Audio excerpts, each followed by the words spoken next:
I'm not worried. Everything will be fine. The old team together again. Nothing can stop us. The old team. Yeah.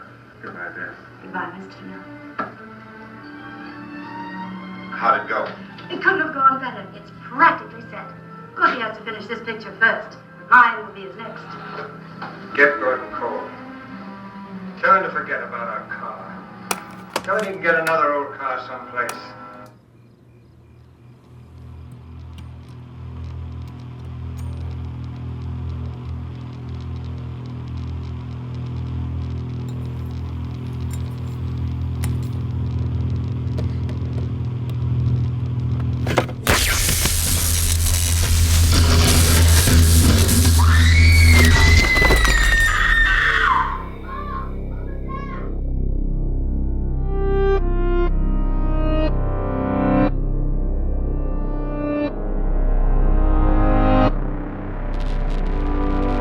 Welcome to Twin Peaks Rewatch. From Idle Thumbs, I am Chris Remo. I'm Jake Rodkin.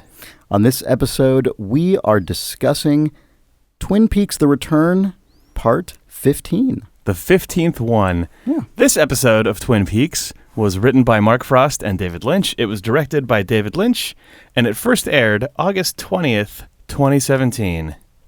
Jake, you might not know this or have realized this, but this is the 50th episode of Twin Peaks Rewatch. Oh, nice. Yeah. Nice. Yeah.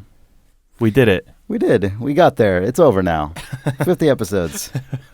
It's not over. There's several more. So on this episode of The Return, Nadine releases Ed and Norma, and those two are adorable. Bad Coop meets Phillip Jeffries, face to teapot. Stephen Burnett and Gersten Hayward freak out in the woods. James and Freddie get into a glove-powered tussle. Chantel does some dirty work in Vegas. Cooper makes a bad decision. Audrey somehow continues to stymie her forward momentum. And the log lady says a final farewell to Hawk. Yep. And those are the things that happened. In this good episode of good old Twin Peaks. It was a very good episode.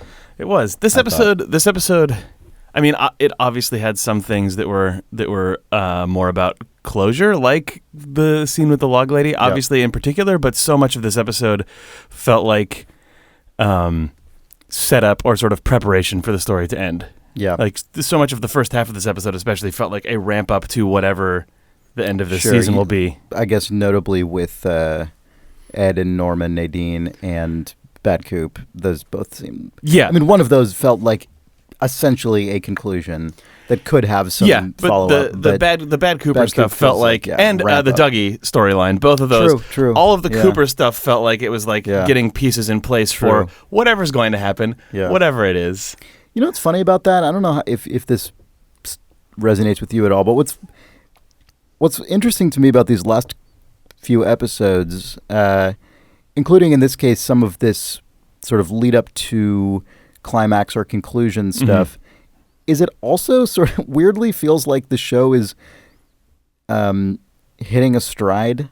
Yeah. You know, it almost like, oh, this is like, we're in Twin Peaks. Like it's going. Things are like moving. Good old Twin Peaks now, but it's obviously almost over. Yep.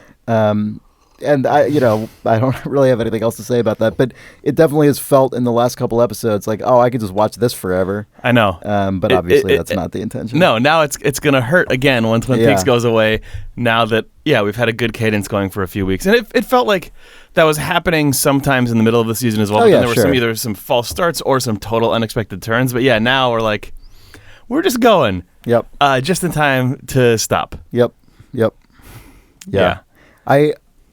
I find myself really wondering how we're going to feel at the end of all this, and whether I don't really have a sense, and this isn't, I guess, really in the purview of this show, so I don't want to talk about it much, but I wonder how this show has been doing, and whether upon its conclusion Showtime will lobby Lynch to do another season, or whether it's kind of underwhelmed for them in the long term, or what. I don't know. I think that I read something from some Showtime executive, and I don't remember the exact context or how high up on the ladder this person was, but the quotes that were coming out for a little while were just like, we'd love to have him back if they want to keep doing it, which is like the total ambient, no deal has been worked out, no terms, no interest have been discussed, but at least like they were at least willing to give quotes like that out, as opposed to just like Twin Peaks is performing as expected or something. Right, you know, sure, like yeah, I'm yeah, sure yeah. it's not setting the world on fire just based Yeah. on the amount of volume I mean, talked about. I it, know but- it did really well on streaming early, but it's Yeah.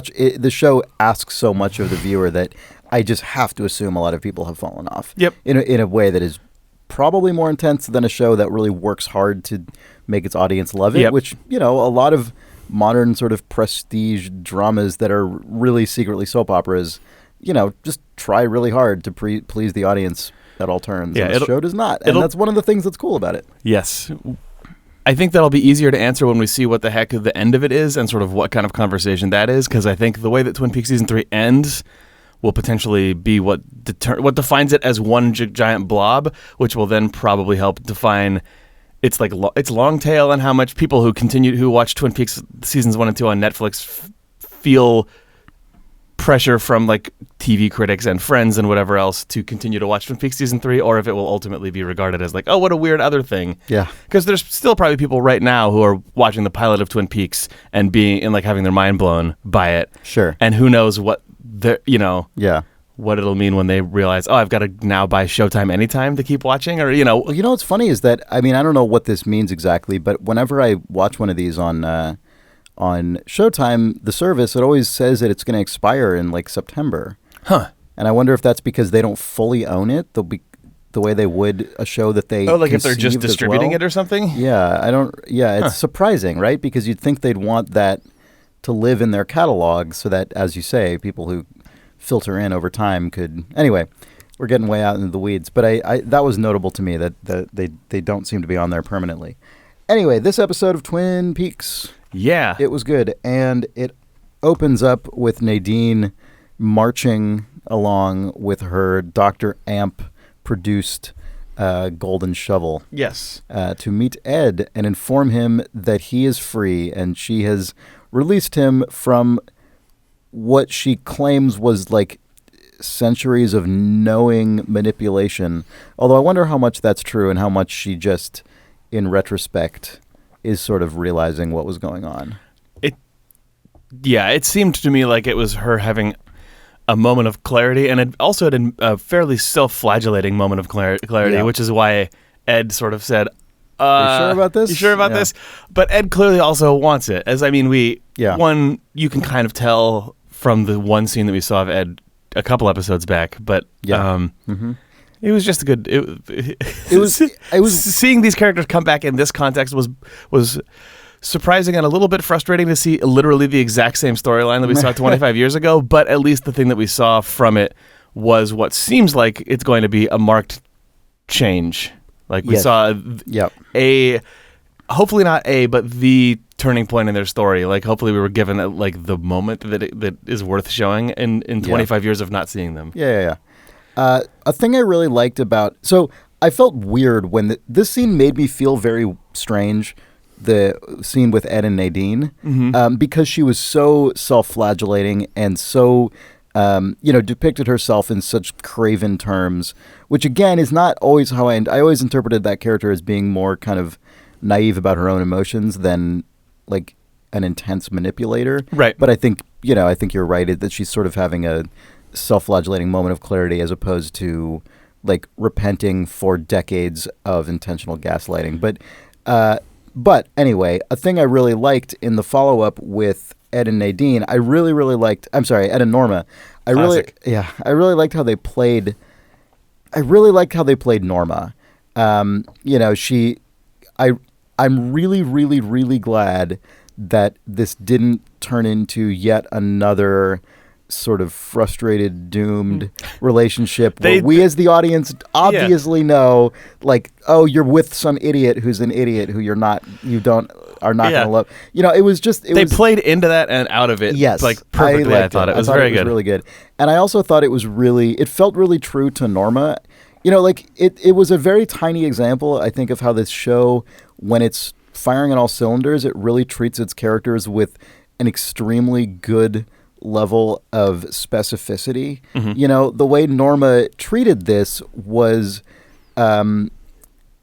in a very, very matter-of-fact way. Like she's happy to sort of stick it out with business douche, as when she doesn't really have anything else going on, and that's what it's going to be, and she's going to be just sort of a pleasant person and sort of do what she's going to do, and push back to the extent that she like cares to, but then when this opportunity comes along, it's just a very no nonsense, like matter of fact. Look, we both know this is kind of ridiculous for me. I'm not doing it anymore. Sorry, I'm done. I just really liked how much that was just turn on a dime. You know, she had doubts already, we saw last week, but this was just, okay, you know what? This is ridiculous. This is pointless. Why would I do this 1 second longer than I have to? I really liked how that was played. Yeah, it was good. Because it's different than how like Shelley would play that, right? It's just a good portrayal of that character. We've seen Norma just sort of sitting there doing the books and not really being involved in Twin Peaks, and I was worried for a long time that was going to be all that we ended up getting, like that other Norma stuff was on the cutting room floor, and it was so good. It was so good that we got this scene of Norma and Ed, both because it gave both those actors an opportunity to show up and just like really correctly embody and own those characters for the first time in decades, and also because it was like just sweet fan service. Right, yeah, for sure. It was just, well, if Twin Peaks The Return is going to be full of ambiguous, weird, crazy shit, and if the Cooper storyline doesn't resolve in a way that like in a classic Twin Peaks fan liking way, if it lynches out wildly, which it probably will, at least we got this. At least we got this happy moment where we know that Ed and Norma are together, and only slightly tinged with the fact that Nadine had to basically just eviscerate herself verbally to her husband for 25 years for it to happen. Yeah. Yikes. But hopefully the confidence and serenity she gets from this complete bullshit trinket that she bought doesn't evaporate and leave her in a state of depression. Hopefully her awkward flirty scene with Dr. Jacoby means that Twin Peaks 2 weirdos. Yeah, that would be amazing. The end of Twin Peaks The Return is going to be a double wedding of Ed and Norma, and that would be the most Twin Peaks Nadine and Dr. Jacoby. Twin Peaks season 2 starring as this scene of Twin Peaks The Return. Yep. Sorry, just to sort of really quickly offer a couple other thoughts to your point about those two actors owning that moment. Ed also, I thought, was fantastic, and I thought his sort of under his breath order of a cyanide tablet was a really great example of that character's, like, it's a sort of reminder that felt he's like not, Ed, yeah, he's not like that character is portrayed as sort of endlessly honorable and decent, which he is, but also the show is not trying to pretend that he is a literal saint. Like, he also is frustrated by these things and is like. It's a reminder that he's a good person who is also super world weary and has just seen a lot and gone through a lot. But he knows that he's eating shit when he's eating shit. It's not. He's not a just sort of naive shit eater. But and the other final thing that I want to say that I just love, and it was a directorial choice, was the blasting of Otis Redding's "I've been loving you too long." Every time Ed was on the screen, and it was really like rigorously observed, where when we cut away from Ed, it would sort of fade out, and then when it cut back to him, it would blast back in.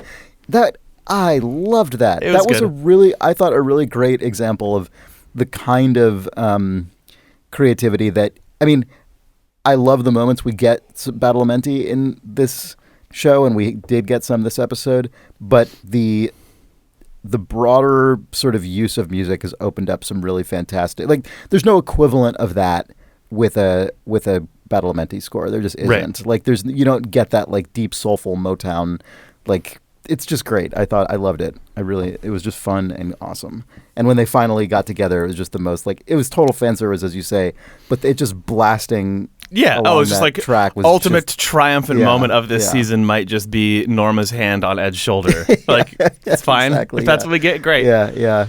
And Ed's face, just that long shot of Ed kind of, so good. All right. Oh, it was also fantastic. I don't know what we're talking about next, but the music was going to the crescendo, and then we cut back, like, the episode opened with those really awesome shots of the mountains outside of Twin Peaks, but then the music swells and we start getting shots of the mountains again, then just shots of a blue sky. Oh, that's true, yeah. And then it just, and clouds, right? We got the wispy clouds. Yeah, wispy clouds, and then it just hard cut to that, like, scratchy, weird film effect, and like the Which I think is Yeah. the sound effect that was playing on the gramophone in the very first episode that the giant says to pay attention to. I think but, you're right. But whatever, that just like Yeah. immediate hard cut of just that music dead, and then like Yeah. just okay, whoa. I guess the other part of Twin Peaks: The Return will assert itself aggressively it's now. great. Yeah, And that's really, I think, one of David Lynch's like sort of intuitive strong suits, right? Is that kind of juxtaposition. Yeah. You can't really beat it. And this show, even in an episode like this that I is sort of in some ways a more conventional episode than a lot of episodes of The Return, even that, transitions like that are such a reminder that like this is a unique television experience. Like, this is not something that happens on television. It's funny because, again, these things, like all of the stuff with Bad Coop or whatever, Mr. C, or just Cooper as he may be, Right. all of that stuff, and also the Norma and Ed stuff, they both feel so hardcore, quintessentially Twin Peaks, but they're of their own elements. Like Twin Peaks has gone through like a centrifugal separation almost, and we witnessed that when we cut from the blue sky to just the black film effect of like, okay. No, that's a good point. So that is, the next thing that happens is we see Shelley was really happy also. Shelley was very pleased for her friend. That was really nice to see. Yeah. Anyway. So we see Bad Coop from a first-person perspective driving along a kind of forest highway, very reminiscent of the first time we saw Bad Coop driving. We've seen a few of him doing this, I think. It's his preferred mode. It's true. He travels in Lost Highway style around the world. Yes, that's exactly right. And so it was shocking to me when he just straight up pulled up to the convenience store. That felt like a magic trick, We'd only seen it from that one angle, really, and it almost felt like it was fake. I couldn't it looks like almost like a with the Woodsman. Like it looked like a miniature, but then just see the car just barrel up to it in the woods. It was like, whoa, it's real. Well, we've also only seen it either in the past or in sort of cutaway, almost abstract kind of reference, and so it was an example of how easily, at least in my case, the brain can be fooled by sort of filmic conceits where I'm like, oh, that's from the past, or like, but then, he can just go to it. It's still just there. But I think that effect was surely super deliberate because of the way that the scene ends, where it then does just disappear back into the mist and it's gone. Yeah, totally. Yeah. So it's like it's like a kid's book with a magic shop that shows up and disappears. Yeah. I saw someone on our forum compare it to the TARDIS from Doctor Who, which totally cracks me up because it was totally accurate, especially given that what is that's the police box that Doctor Who travels around through time and space in, and it fades in and out by way of like a flickering light, and then it dissolves away. Yeah, it was a totally captivating moment, and then this entire sequence was that. Oh yeah, it was great. I really really liked it. So most of what happens here, he walks up, he fades out. Which, the suggestion being, I think, that the convenience store itself is like one of these portals as opposed to the actual the room place. Above the convenience store is also confirmed to not exist. Like, those were just literally stairs to nowhere. Yeah, there wasn't a door. It didn't even seem like there was a door going there was just a stairway up to a light. So that stuff was great. We get just sort of a bunch of classic sort of Twin Peaksy sort of stuff. There's a scene where, as he's walking down the hallway out towards the courtyard, we flash in and out of, again, sort of more of this like abstract imagery. Mm-hmm. And there's like a face that has that sort of, it looked almost like one of those, it reminded me of like the paper mache, like the paper mache masks. Yes, I think that actually might have been a combination of footage, because people were referring to that character online as the Jumping Man, who is one of the guys in the lodge sequences in Fire Walk with Me. Sarah Palmer's face is kind of like morphed in or cross-blended into it. Yeah. Yeah. I don't know what that is supposed to mean, but it was interesting. Yeah, I mean, it's very notable after last week's Sarah Palmer episode, for sure. I also really liked that the transitions between all these spaces, like they were always these one-point perspective shots following Cooper and a woodsman through a hallway, and then it would crossfade to a one-point perspective drone shot of the woods, and it really that was really good. It doesn't have to mean anything concrete, but just tying all of these spaces back into the woods and into sort of the natural spaces of the Pacific Northwest felt right to me. That's also how they shot the convenience store itself fading away. Yeah, was by overlaying two like similar perspective shots. Yeah, the way that it moved though, and it felt like that Cooper was both traveling through a space that doesn't exist and also sort of walking through the woods. I thought I liked that a lot. Was really super simple effect, really effective. It's really nice. Yeah. Very, very minor note. I guess we could talk about this now or later, but it's so minor that I'll just mention it now. The second Woodsman, I believe he sees, the one who sort of comes out of that hallway after he says, "I'm looking for Phillip Jeffries." Did it seem to you like he was bleeding very similarly to the guy in the jail? Yeah. Yeah, I thought that it was weird that he was bleeding from the mouth, and I didn't put it together with the guy in the jail, but it seemed like you're right. Yeah, we just seen so much of that guy's face in the jail that I couldn't not think about it. Which means that it's either the second or third reference to someone bleeding from the mouth and face, because what's the guy's name? Billy was reported to have that happen to him, and whether or not he's the guy in the jail or not, who knows? Yeah, a lot of mouth bleeding happening. A lot of mouth bleeding, it's true. Maybe he's a woodsman on the side. Maybe that was Billy that we just saw. Yeah. So anyway, Cooper crosses the courtyard. Door that he wants to go through is locked.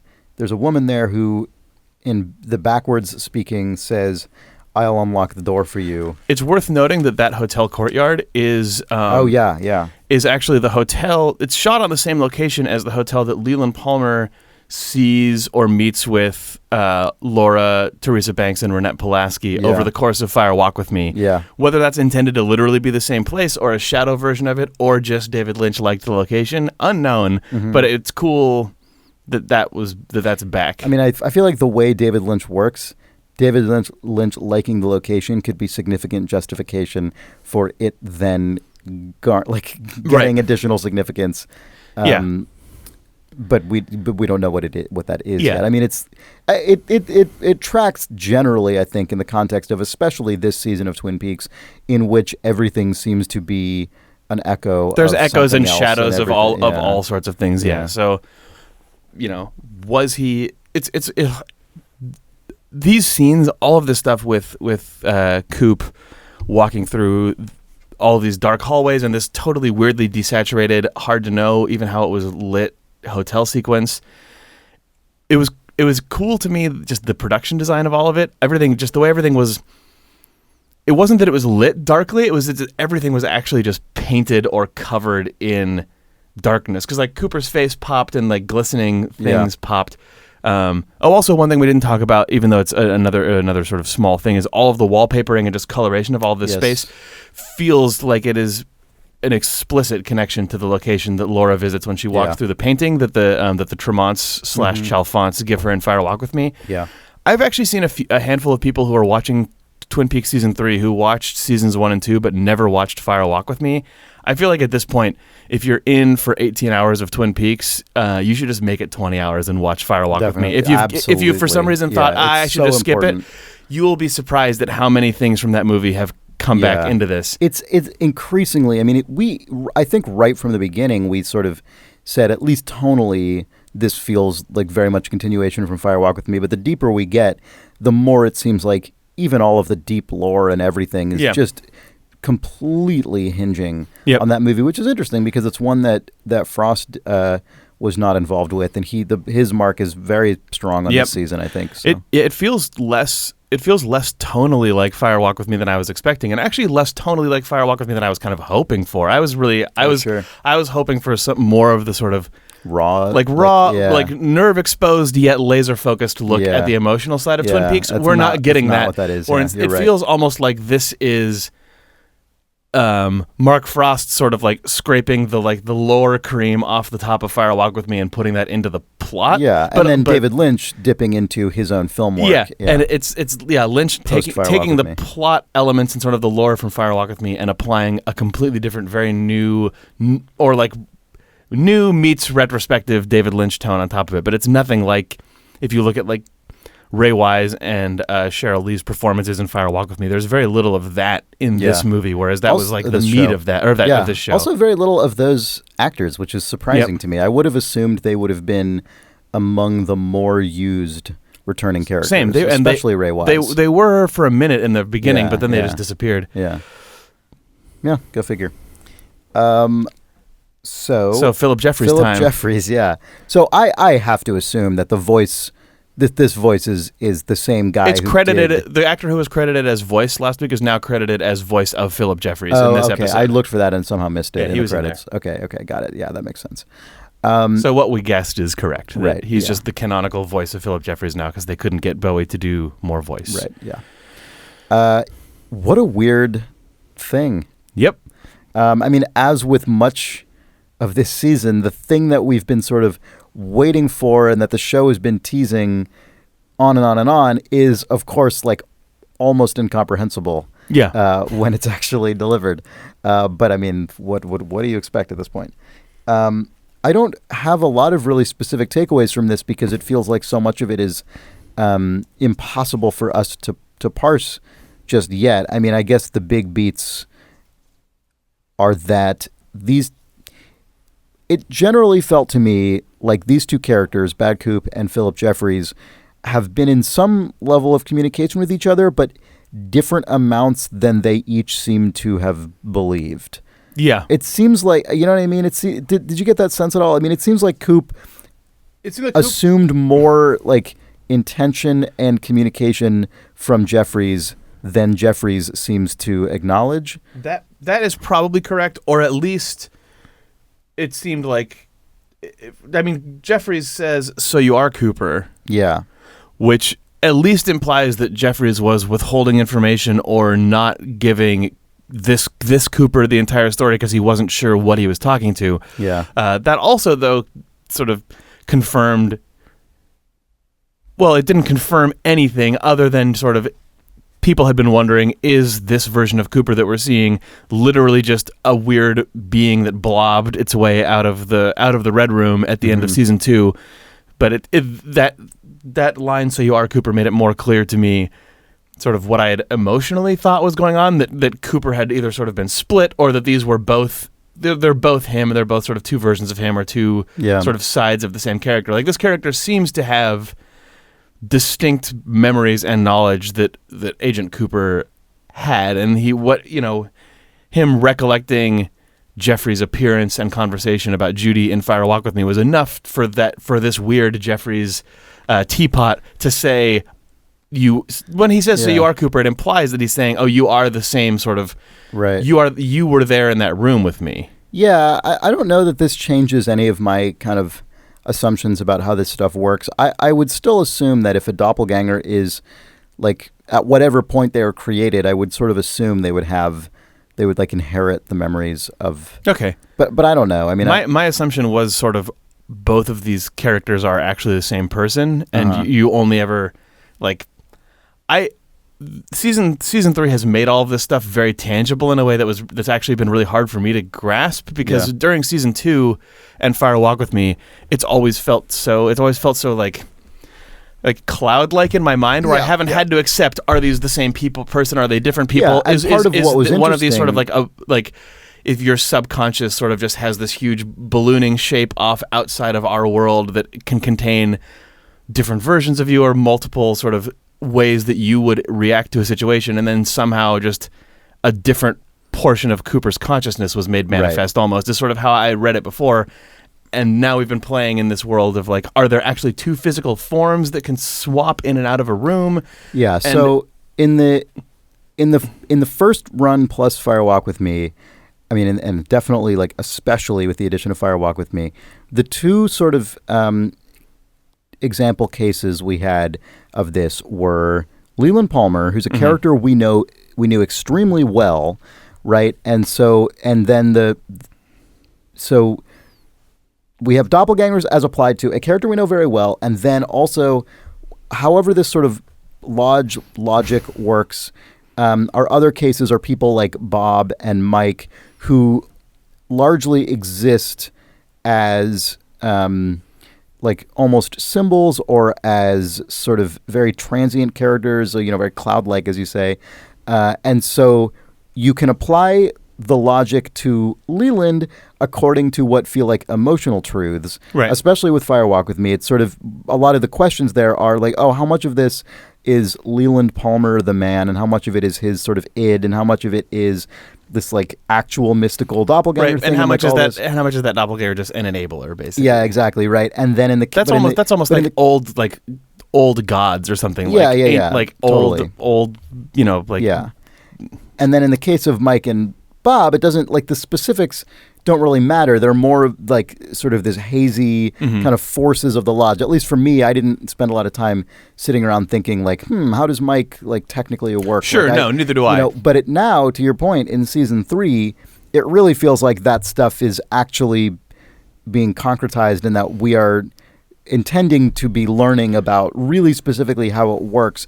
I really like the version of it that's more of a rumination on what does it mean about sort of the soul and the psyche of an individual human being, sort of Leland Palmer style. And so I am basically reserving that kind of general naive emotional approach until any like incredibly specific mechanics change any of my emotional reactions and assumptions. I felt that line, "So you are Cooper," coming from Jeffries was actually, like you said, that things are starting to become, or things this season have felt like they've become more concrete on a plot level, but I feel like him saying that actually chipped that away again for me in a way that I liked. It was like, okay, actually him saying "So you are Cooper" is to me reasserted comfort that all of these things are Cooper, and that there isn't a literal like two individuals. Because the second, or the final episode of season 2 of Twin Peaks is, I think, what introduced the notion that there could be two versions or multiple versions of people, when you had all of the actors with blue contact lenses running around in the red room, along with normal versions of the actor that didn't have them. Right. That again all felt like a very ethereal thing that wasn't real. Yeah. It's seeming more and more, to me at least, and who knows, we only have 3 episodes left for me to be just proven wrong and blown away. The fact that there are two physical Coopers is a complete anomaly and is not intended to happen, and some outrageous weird event has happened to cause this, but there usually are not literally supposed to be multiple physical forms of a human being. I think that's true. Yeah. Because when Bob or Mike wander around on the earth, that I think is supposed to feel like a time when a god walks the earth. Like it's supposed to feel, or with Bob certainly. Yeah. Yeah. It really feels. Well, even I mean, Mike mostly. Mike has that sort of Shakespearean mode that feels almost like classically majestic. But he also just exists in the Red Room most of the time, and then has popped. He's only seems to have popped into Earth as a normal guy when Bob is possessing someone doing some fucked up thing. Like when Bob shows up in the world. If events from that plane manifest themselves and start making their way through Earth, then other characters from that show up to stop it. Obviously, that's the part of it that you don't like and that makes me uncomfortable as well. Oh yeah, I mean that's putting it. I'm not. You hate it, Chris. Yeah. I'll just stop talking about this because I'm going out of the weeds. No, it's okay. It's hard not to with this stuff. So, the other stuff we have not yet addressed is a whole bunch of discussion of Judy, who is mentioned in those Fire Walk with Me scenes or missing pieces. I forget how that stuff shakes out. But and there's also a monkey that says the word Judy subtitled in Fire Walk with Me at one point. Yeah. And Cooper is like demanding to know who Judy is. Jeffries is not interested in sort of giving him a straight answer. Says he's already met Judy. Yeah. Yeah. And then also says things like, why don't you ask Judy yourself? Like, why he didn't want to talk about Judy. Why don't I write it down? And then he writes some numbers. Yep. Which he puffs some smoke numbers out. Yeah. Twin Peaks loves numbers. And that's it. I mean, that stuff was so, I think, outside of our knowledge base that I don't know that there's any point in discussing it at length. But we each get one name. Who's Judy? Oh, what? Yeah.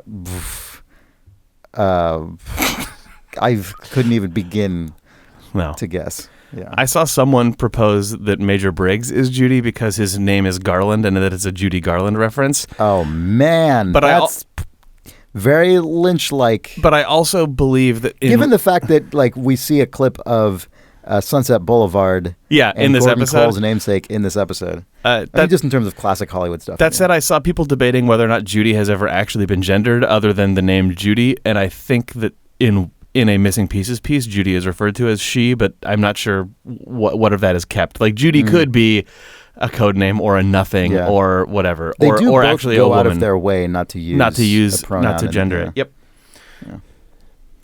All right. Well. Anyway, lore mania. Yeah. Total lore explosion. So. And then the phone rings, and then he's kicked out of the Matrix. Yeah. Like that just. It totally is. Oh man, I didn't draw that connection at the time, but that's totally what happened. All right. So anyway, that's the end of that scene. I liked it, and I liked watching the convenience store fade away again at the end. Yeah. That stuff is good. I love it's weird that no one else rips it off, probably because it just like is sort of in class. We've talked about sort of David Lynch's affinity for his own style of visual effects, but he loves pumping a scene full of fog, firing a strobe light into it, and then crossfading it away. Oh yeah, and it's always so good. Yeah, and no one else rips it off ever. I know, it's weird. It's because probably it's it. Conventionally, if you pitched someone that, they would tell you that it's cheap or something. Right, but it's so good. Yeah, it looks so good and always is cool. It is always cool. It has always been cool. It's smoke strobes have always been cool. It was sort of amazing to see it applied to a house, old basically. Building like that. Yeah, it just kept coming out, and I was sitting there thinking, "Wow, they had a bunch of smoke machines in there." I guess that was this whole sequence with the convenience store and all of these hallways and weird foyers and stuff that Coop and the Woodsman were walking through.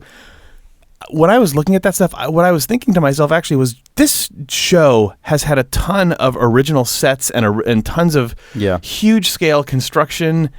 It explains to me in part why Lynch absolutely insisted on the budget that he needed and the number of episodes that he needed. Like the amount of actual original production design for this show is actually astronomical, even though it doesn't always feel like it, because it's all sort of dingy, weird stuff. It's also extremely specific and clearly built to order for the show. Yeah, definitely. Like that convenience store seems at least like it was just a constructed set. That was what I was thinking while watching it. Definitely. It looked theatrical in terms of like its final build quality. It didn't look like a real place, but it wasn't supposed to. Yeah. And it in the context of the show, it probably isn't. And that's part of why it felt so good when Cooper drives up to it, and it was just like, geez, this exists in real life. It's just out on a road. Yeah, I know. Yeah.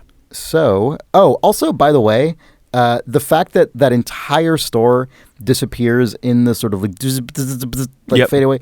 What a good move it was by you, like when we started doing this season, to incorporate that effect into the opening titles of the video version of this podcast, because it's ended up being an intensely important and frequently used effect. I pulled that sound and did my best to reverse engineer that effect from when Cooper first disappears from the black and white like theater lobby that the giant is in, or excuse me, the fireman. Right. And that sound effect and that aesthetic has shown up all over the place this season. So nailed it. Nice job. Too bad we didn't call this season Twin Peaks Rewatch: The Return.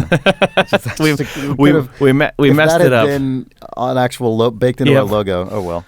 It's fine. Anyway, one thing, just what I was saying about all of the God stuff and all of the Cooper Doppelganger stuff, the thing that, I feel like this conversation with Jeffries it helped re-achieve balance in my mind of sort of the knife's edge that this has all been walking on, of like, is this actually a myth come to life, or is this still that like weird ambient emotional dreamscape of season 2? I've felt like we were leaning so hard into this being a physical story of gods walking the earth that I really liked. I felt like the lines blurred again in this conversation, and it helped to get it back to the place that I personally prefer. My Twin Peaks, Chris, my in my head canon. Yeah. It also last week I said something like the really last week's episode really enhanced my kind of general take on Phillip Jeffries as someone who, more than almost any other person that we're familiar with in the series, seems to sort of he went native and is able to sort of walk among these worlds, and this really seemed to hammer home on that. One thing we didn't yet mention is the appearance of Richard Horne at the end of this scene. Oh, right. And his idiotic attempt to get one over on Bad Coop. Yep. Before getting his ass kicked and driven away. And that's what happens. Yep. Oh, Audrey's his mom, if you didn't know. That's true, yes. And he knows that he is Cooper, which seemed to make Coop spit on the ground because Audrey had a picture of him. Yeah. And then we see him text Diane Las Vegas. Was that? How do we know that's Diane? Do we actually? Oh, no, know we that? don't. Yeah. My assumption is that because Diane has received so many of his other texts. Yeah. But we still don't know if that's true. We still don't actually know if that is directly the case. That's true. It could go through a go-between. She has received the same letters of the alphabet in the same order that he sends, although different capitalization and different inconsistencies, and the timelines don't seem to match up. Did he literally just text the words Las Vegas? Yeah, with a question mark. Okay, that's different than the text that Diane received a few episodes ago. Yeah, I think, that was. Did she they ask about Las Did Vegas? they ask about Las like Vegas? That? Yeah. This felt to me like who knows what it actually is, but I had thought recapping. I thought this was question? a check-in of her. How about now? Have they asked about it now? Because Right, we know the right. answer is yes. Yeah. Now. That's true. Yeah, that's a good guess. But yeah. Or this will mean something completely different. And it different. also suggests that, I think one of the theories is maybe he was texting with Phillip Jeffries, or she was, and it doesn't seem that he was because at least Phillip Jeffries claims to not have his phone number, to not be in communication. That woman who got killed by Ike the Spike was sending messages to Argentina, which is the last, one of the places we know Phillip Jeffries was in Fire Walk with Me. Yeah. But then she was murdered. Yeah. At the request of Duncan. Yeah, Duncan Todd. Duncan Todd has now been killed at the request of Cooper. Yeah. Bad Coop, yeah. Of Bad Coop. Well, anyway, so do you want to just keep taking this episode in the order it happened? Because we will get to that stuff a little later. So now it's time for our check-in on the Hayward family. Oh. Yeah, effectively, yeah. What's Donna's sister up to, I've been wondering. Yeah, well, the thing she's up to is cowering in the woods with cokehead Stephen Burnett. Yep. It's not entirely clear what it is that he did. Because of what happens at the end of this whole sequence, it is maybe implied he killed Becky? Maybe, yeah. It's really it's.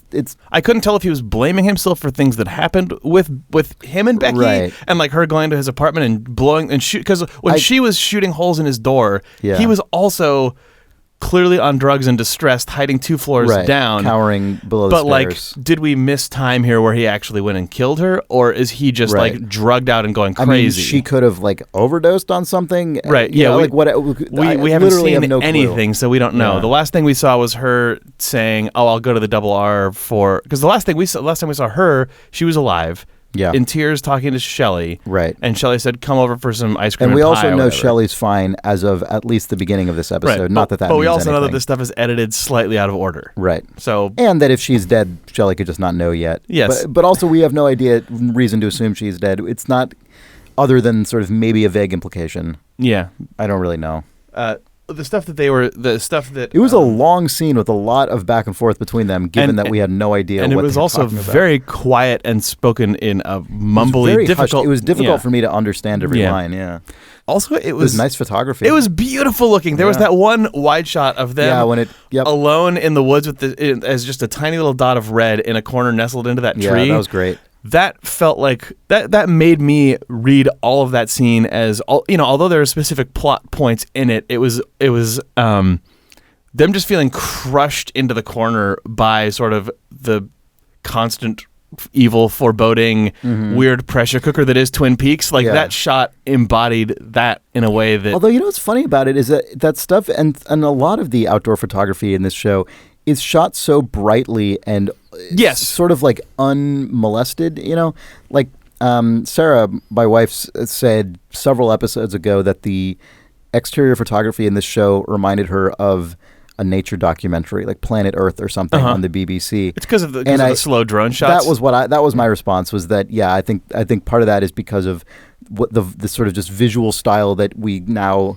are accustomed to with these overhead drone shots. But I think part of what she was identifying might also be how untouched it's just lot clean. of it's so clean. You get these bright popped colors with a very natural color space and not like are really any sort of intense color grading or filters or anything. The thing that I noticed though in these HD presentations of the woods is that what Lynch really seems to be showing, at least that communicates to me, is the visual density and the infinite layers of these woods. Definitely, They used to often be lit, probably because it had to be on SD TV, so there was like a foreground layer, then there were a few lights in the midground at night, so you could see a little bit of foliage, and it didn't just go to dark, and then it would go to dark. Or in the daytime, again, it was often sort of either foggy, or like you just get a couple distinct layers, and now it's just like the forest is almost just noise and sort of slats that move back and forth. The effect in the older photography is that it almost like a given tree line was almost like a wall. Yeah, it's like this is like, this is such a stupid reference, but it's like in Disneyland, how they all that foliage is designed to just instantly cut off your field of view, so it makes it seem like you're actually, if you're in a forested area, it makes it seem like you're out in nature and the forest could go on forever. But really, it's a very thin line of trees, and that's how that felt. Now it's like a fog. Yeah, now it feels like it stretches off into infinity. Yeah, and you're just consumed. Forever. Yeah, the woods are shot and treated in a way very similarly to how Lynch treats like The Red Room, where it's just an unending space of patterns and shapes. Yeah. And that's what that shot of Gersten and Steven, is that his name? Mm-hmm. Of them Burnett. Huddled inside of that huge woods. It felt like they were just like a tiny dot trapped in just basically an unending sea. And I want to say that if I can become a little, go out on a little bit of a limb. On a limb, because we're talking about the trees. The original run of Twin Peaks, featuring that photography, really felt like it took place in almost a sort of hermetically sealed little universe that was this town, and there were definitely things that had like an epic sweep to them, but it was all in the context. We didn't really get much of a sense at all of the wider world. It's like we're in Twin Peaks, and there are cosmic forces at work, but we're only seeing them through this very localized lens. Whereas this season has gone out of its way, I think, to have almost a sort of literally jet setting in the case of the FBI crew, but in a broader sense, a very globalized perspective on these cosmic forces and the relationships of these characters and situations.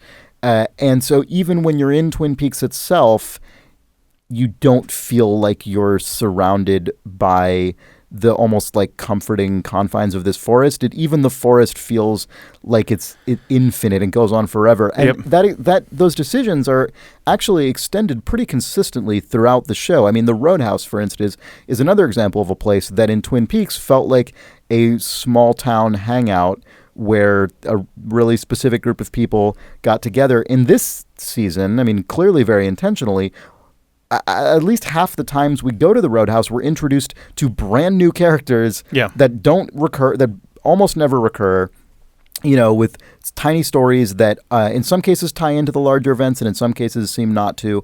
There are, bands from the world over who come and play there. It feels bigger somehow because the crowds are huge. Yeah. The Double R is maybe the only example of a. It's like the last bastion of that. Yeah, Twin and Peaks. even that, there's a guy who's aggressively scraping trying at it. to. Yeah, it's interesting to me that because when I look at all of the people in Twin Peaks and all of the storylines of our classic characters, a lot of them are acting in a similar way to how they acted in seasons 1 and 2, and it sort of is under it's cut for me with an undercurrent of sort of just distressing anxiety because I see them still like Ed and Norma going through their stuff, or like Bobby talking about his parents, or like Richard Horn doing his thing, or just people are sort of Andy and Lucy being Andy and Lucy. You mean Ben Horn doing his thing? Ben Horn, excuse me. Ben Horn just being Ben Horn. Like these characters are all just going through their lives And they sometimes, to me, they're acting still like they're inside of that bubble, but I can see outside of the bubble, both literally with these huge drone shots that are panning over the woods, or just seeing the rest of the world exerting its influence on Twin Peaks, and you can almost sort of see the weird pressure cooker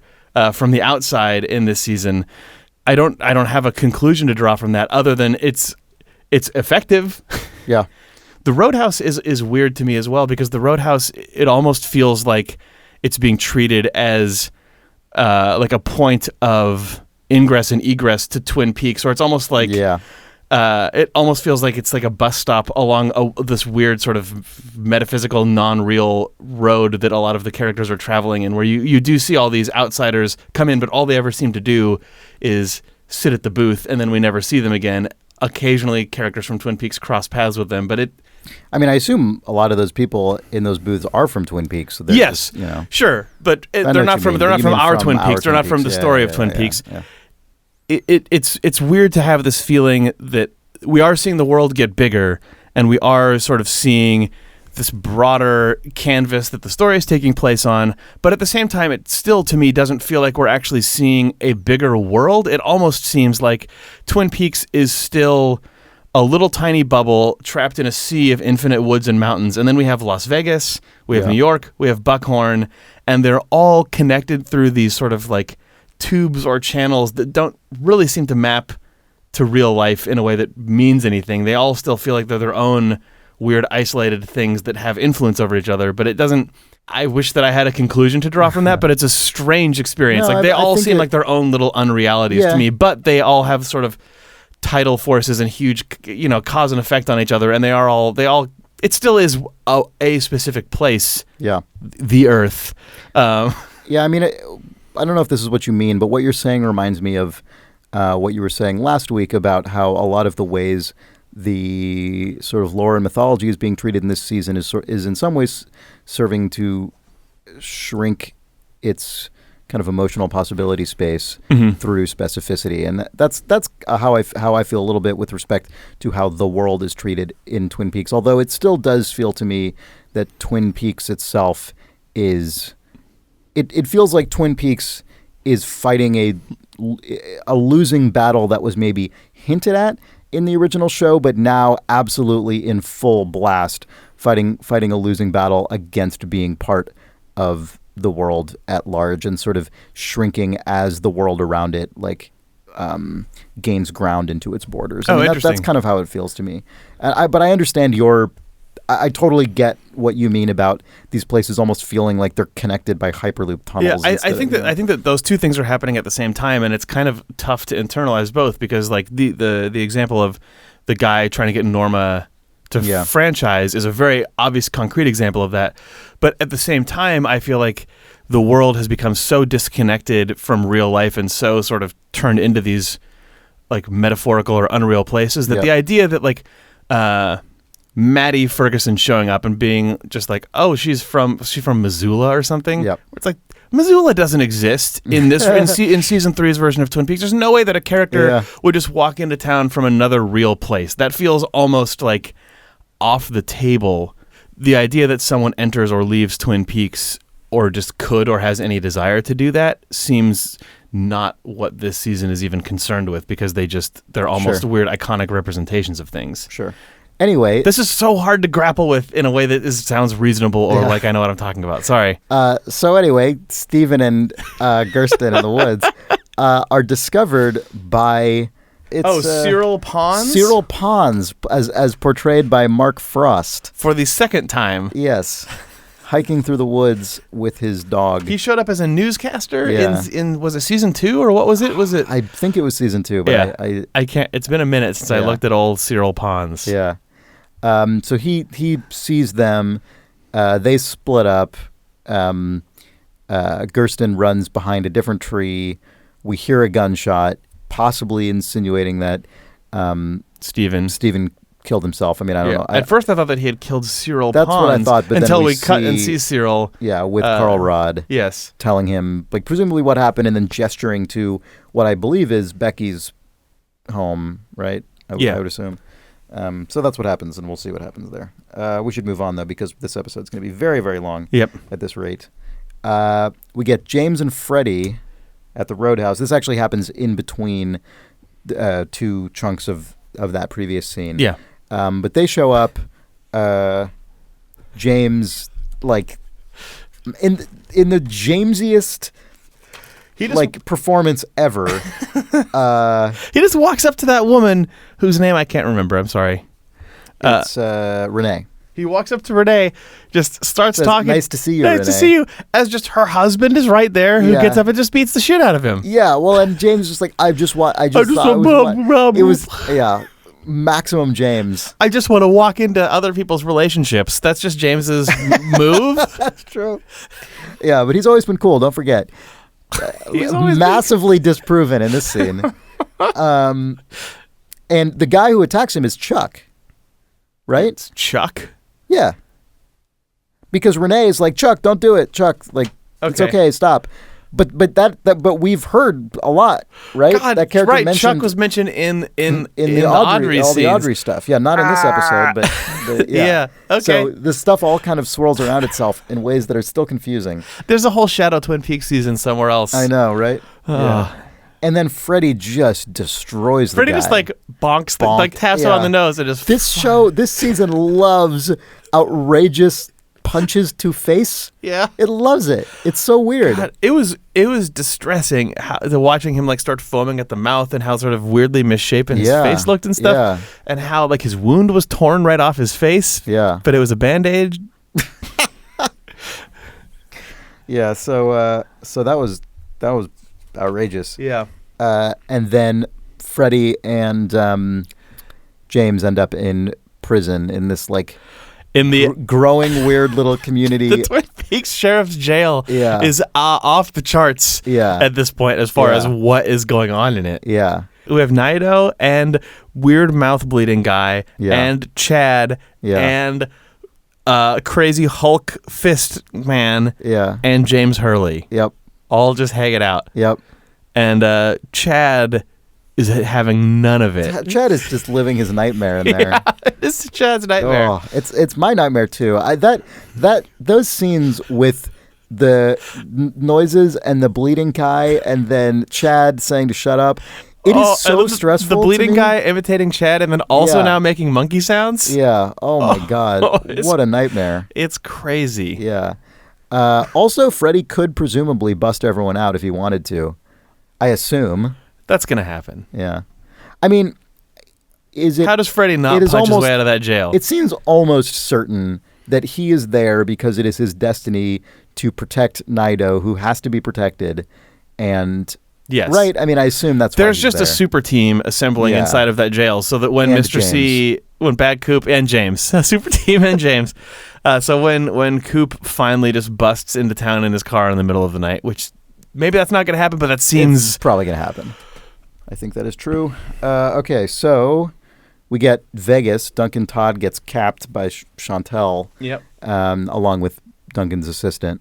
He was asking... Roger. Yeah, he was asking Roger if he's heard from Anthony.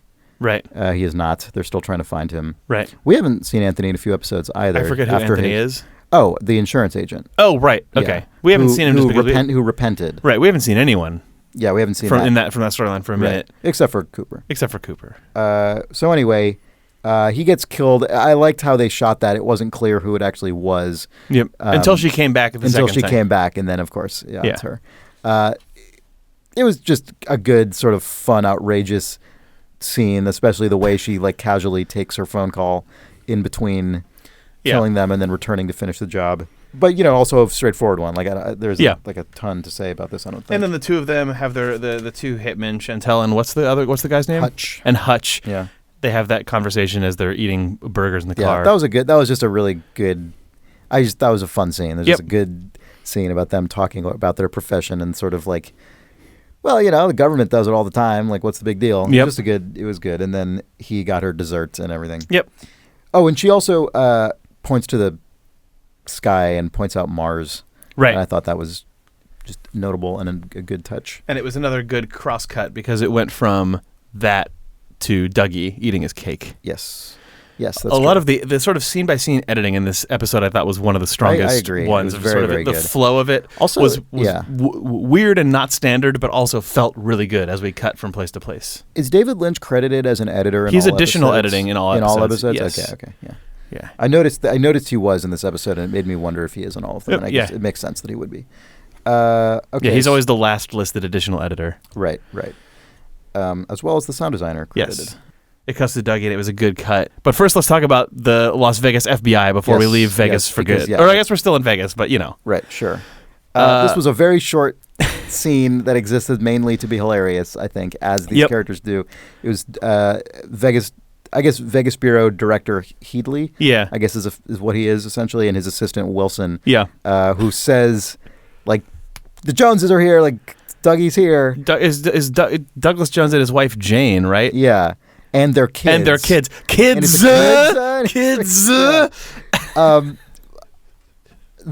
I don't remember the name of this actor who plays the Vegas director, but I'm pretty sure he's the guy who plays Stan in Mad Men. Yeah. And I love that casting choice. Oh, yeah. Because his just sort of constant state. He's just incensed. Yeah, of just like boiling over with frustration and comical rage is very enjoyable to me. The little just like family portrait that opens on that other Jones family was also really great. good. And then Like, just 8 children in there. Yeah, and then just close the door again. Yeah. And never mind. Yeah. Well, you know what's funny is like they really sold the joke very well because as he was going down the hallway, I was like, are there two kids? Like, is there a brother or a sister? Like, I somehow didn't pick up. Oh yeah, on the Dana fact. just went. It's the wrong Joneses. The Yeah, moment I they're don't know like why Dougie's here. I Yeah, don't I know know. why I didn't immediately get that, but it made the reveal especially hilarious. to me. It was good. It was great. Yeah. Anyway, then he screams Wilson. And now to the real Joneses. To the real Dougie Jones eating chocolate cake. The real Dougie Jones, who to be clear is not the real Dougie Jones. That's true. Yeah, eating cake and enjoying it. Yep. Is it delicious? Delicious. Oh, Dougie, it's like all our dreams are coming true. True. Yeah. I don't know how. Okay, I do know how you could not be on board with Dougie Jones this late into the game. I definitely know how you could not be on board, but man, am I on board with Dougie Jones so much. It's very good. And now that me being fully on board with Dougie Jones, we might finally be nearing the end of Dougie Jones. Yeah. Yes. I mean, we're probably still an episode or a sort of Dougie cycle famous away. Predictions about Twin Peaks: The Return. Looks like Dougie Jones is on the verge of waking up to Cooper. I don't know if we've. What if he just dies? The end. Oh, if Dougie, he's not going to just die. I thought that maybe Dougie Jones is just going to die. Like, there's a chance that he just pops into an orb. Dougie Jones already did die. Right. But this episode, we had Mr. C / Bad Coop / Cooper be declared "Oh, so you are Cooper after all" by Phillip Jeffries. So if this Cooper that came like wiggling out of an electrical outlet also shouldn't be there, there could be a fucked up version of the end of Twin Peaks where all of that Dougie Jones stuff was revealed to be a mistake. It's very unlikely. Yeah. Very unlikely. Yeah. But he could electrocute himself into a smoke orb, for all we know, next episode. Yeah. Like maybe Janie E walks in there and there's just ash on the ground and a pair of shoes. Yeah. Unlikely. Yeah. Unlikely, but not impossible. Yeah. We saw him still though there. Like, I don't know. We did. We saw him being electrocuted and it was flashing, and then Janie E. Yeah, I guess that's true. Yeah. Screams, and you hear Sonny Jim say, "Mom, what was that?" from upstairs, and then it cuts. No, I guess you're right. It was just a very long electrocution scene. I'm not saying that's what's happening. I'm saying that we don't know. Well, so there are a couple things to mention. We should talk about this whole scene. Yeah, because it's great. As he's eating the cake, he's sort of compulsively fiddling with things on the table. Like he moves the salt shaker or that wood pear or whatever it is. Sort of like implicitly intentional manner that Dougie Jones like does he's getting things. an impulse from somewhere in his body that causes him it's to like, this needs to be over here. Oh, I need to press this. He eventually turns on the TV inadvertently to a scene from Sunset Boulevard in which the incredibly minor character, who I never made this connection before. Someone says, "Get Gordon Cole." Yeah, who's like a very minor character in that movie.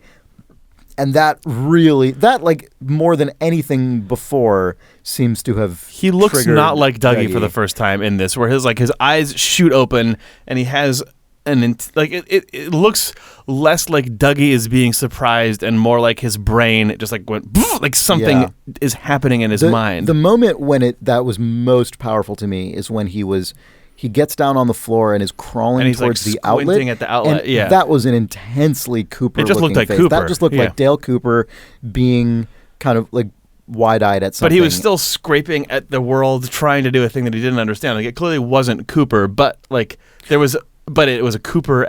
It was Cooper-esque. There was a different part of his brain driving him right then. It was an amazing example of how very tiny choices that Kyle MacLachlan makes can utterly change how we receive that character. Yeah. Because, God, one of those moments where he was on the ground before he gets to the wall. Yeah. It was just like, oh, I'm just looking at 25 years younger Kyle MacLachlan. Like now, it was intense. It was very, very, very striking. Further cementing the amazing job that guy's doing in this show. Yeah, for sure. Also, just the amount of tension and terror as he's like just trying to get this fork into the outlet. The way that he tried to get the two prongs in and bend the middle ones up was like, and then just jamming the back end right into it. Yeah, yeah. It was so good. Yep.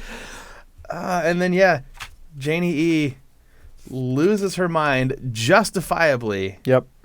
And Sonny Jim also screaming from upstairs, and we don't know what's happening. Nope. So good, man. Just the last thing I expected when that old movie came on, and I was like, oh, it's just some old movie. I thought it was just going to be. At this point, I'm conditioned, so I thought it was just going to be Cooper continuing to eat his cake while sort of like water-eyed watching something on TV, and then maybe sort of like turning his head at it. But then when someone said, "Get Gordon Cole," and he just went, yeah. Oh man, it was it was almost frightening. Yeah. The way that's it's very, very good. Anyway, Gordon Cole. Yep.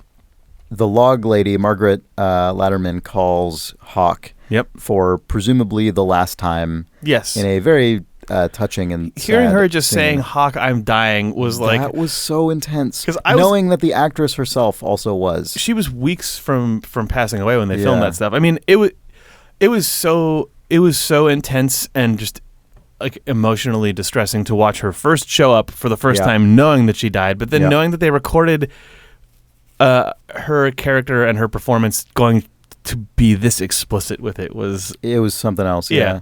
And I think that was a really interesting choice, I thought, and I don't know if you have any takeaways from this, was Hawk's reaction. So she calls and says, "Hawk, I'm dying," and he says, "I'm sorry, Margaret." And then from that point on, he doesn't say anything until the end of the conversation. Yeah. And she essentially monologues. She says, "You know about death, that it's just a change, not an end. Hawk, it's time. There's some fear in letting go," which was a really rough, that was an intense moment. "Remember what I told you. I can't say more over the phone, but you know what I mean, from when we were talking in person or whatever. Watch for that one, the one under the moon on Blue Pine Mountain. Hawk, my log is turning gold. The wind is moaning. I'm dying. Good night, Hawk. Good night, Margaret." Hangs up. Goodbye, Margaret. Yeah. Mm-hmm. It was intense. It was intense. It was also... It also felt weird. I mean, as she kept speaking and Hawk was saying nothing, I didn't know what to make of it, but it was very unsettling to me. I don't know that it was meant to be unsettling per se, but I was sort of unsettled. Like in what way? Because I don't know. It almost felt like he was. I don't know. I don't know what it felt like, but it just I seemed like he should have said something at any point. Yeah. During that whole thing, but I mean, I'm not saying he should have. It was whatever. I'm just. Yeah. I was just kept expecting him to speak, and he didn't. It felt like something was missing, given the connection that those characters have had in previous scenes. Oh, geez, because she said something is missing. He found that though as a diary page in a toilet. But I kind of just read it as maybe Hawk didn't know. What to say. I mean, I don't know. Also, or it was just weirdly edited. It did or feel. Or he just knew that she had things to say. Yeah. Yeah. It felt a little bit hollow in a way that was unsettling and also was frustrating. But at the same time, just you rereading her last words, like it was a very good and appropriate and also interesting way for the log lady to go out for her last words on screen as that character. Yeah. I don't know. Maybe they did. Maybe Lynch just didn't want to interrupt it with any dialogue and cut it all out. Yeah, I think that's totally reasonable. Also, I mean, in terms of it being an appropriate ending note for Margaret, she went out on some sort of very poignant words about life generally, and also some intensely specific Twin Peaks lore that means nothing to us yet. Right. She delivered it in that like great log lady way though, where it all felt like it had emotional gravitas to it. Yeah, all the same sort of voice. Yeah. Yep. Yeah. When her talking, what was the thing she said about the moon? She said, "Watch for that one, the one under the moon on Blue Pine Mountain." That to me has to be a reference just to Bad Coop. Because he is so often shown in combination with the shot of the full moon being occluded by dark clouds. In this episode, we actually got that after Hawk and Margaret hang up. Oh, right, that's right. I thought then that it was going to cut to Bad Coop, but it didn't. No, it just cuts. It continues this thread with Truman and. Hawk calls everyone into the conference room to tell them that the log lady sort died. Of key sheriff's department people show up. Yeah. The old timers and that one new guy. Yeah. And we get a little bit of what I assume to be new Badalamenti music in that scene, which felt like an appropriate time to bust that out. Yep, that was nice. I liked that. And then we get a shot, another exterior forest shot, and then we get her house with the lights. Fade out. Fade out. Yeah, that was nice. And then we get the opposite of closure. And then we re-enter hell. Yeah, as we return to. Audrey and Charlie somehow like frustrating their own progress to an unbelievable degree where they actually reverse they manage to get off their feet, and like Charlie puts his coat on, Audrey does not, and somehow by the end of the scene they're even farther from the door than they were at the beginning of the scene. What the hell is this? It is utterly maddening, obviously intentionally so. And it still continues to feel unreal, or almost like a weird. It feels like a one-act play. It feels like it does. It really feels does. like they're inside it feels like they're inside waiting for Godot or something, where they're deliberately just arguing themselves through this circular situation that is self-stymieing and just distressing and annoying over and over and over again. Yeah, and Audrey, keeps saying things like, I feel like I don't even know you. I feel like you're a new person. What is this? Like, what are you doing? It's all of the language seems to very much back up this strange feeling of unreality. Yeah, that it is a nightmare somehow or something. Yeah. Yep. And yet, nothing shows that's true. Although there was a breaking point kind of this time in that she actually leaps onto the couch and starts strangling him. Yeah, that was intense. That's true. And something actually did physically happen. Yeah, but to what end or why? Yeah. But yep. I want to mention one thing about the Roadhouse that we haven't actually mentioned because it was in the previous scene with James and Freddie and Renee. The classic Roadhouse MC who shows up from time to time, increasingly shows up in recent episodes, to introduce just playing ZZ Top over the stereo system, I guess. Like, it seems like a weird... He's, like, very excited about this. It's apparently one of the Roadhouse's favorites. He turns up the applause this cheesy meter. Volume. Oh, I thought it was volume. Yeah, meter. He turns up the volume. Goes up into the red. Yeah. And the crowd flips out about Sharp Dressed Man by the ZZ Top. Possibly, like, one of the top few most overplayed songs to convey a sense of sort of badass Americana. Like, one of the most cliche, like, unsurprising choices ever, and these people flip out, and it's very notable to me that the same venue and crowd of people who would lose their shit over the 9 Inch Nails also loses their shit over just hearing a recording of Sharp Dressed Man by ZZ Top. It's a very weird... It's weird that the universe contains both of those things, although they also flip their shit over James Hurley, you and I. They are just enthusiasts, Chris. They just love it. They love it. These teens and young adults of Twin Peaks love the Roadhouse and every musical act. In actually, the current scene of the Roadhouse that we're talking about here, we get another one of these seemingly isolated sort of vignettes, I guess, in which there's a young woman sitting at a booth and then two leather-clad assholes approach her, forcibly remove her from the booth, sit her on the floor. We get a really striking shot of her looking directly into the camera before she kind of breaks down and starts crawling through the crowd. And that was a really... yeah. And then she starts screaming and strobe lights hit. Yeah, she starts screaming. We cut to the band performing, who the singer like also seems to be kind of like screaming, sort of in unison almost, or like alternating. And then we get the strobes, and then that's the episode. Yep. That was quite a scene, and I can only assume it will not be followed up on, just given past evidence. But it was interesting. I mean, it definitely was. I don't know. I don't really know what my point is with this, but it felt like more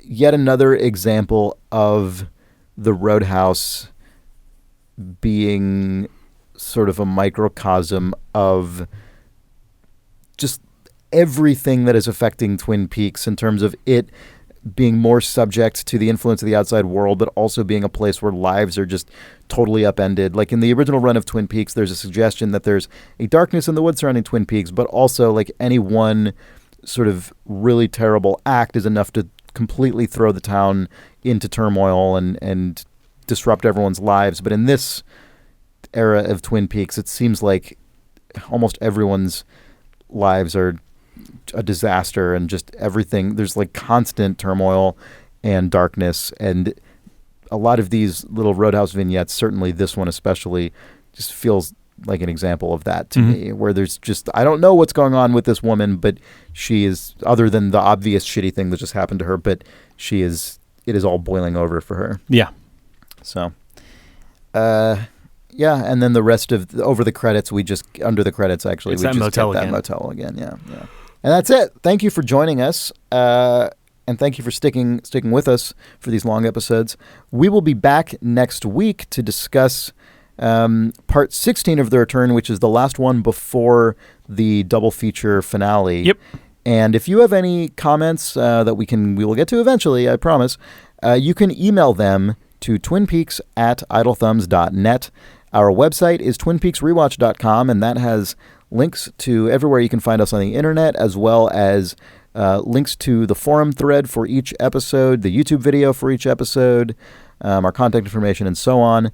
And just as a reminder, we do have that forum on the Idle Forums that is a really great place to discuss the show with other Twin Peaks fans. It is a constantly great place to find really cool observations about the show, things you might not have noticed, cool theories, and just generally good-natured discussion. On that, we will be back next week for Idle Thumbs. I am Chris Remo. I'm Jake Rodkin. Bye. Bye.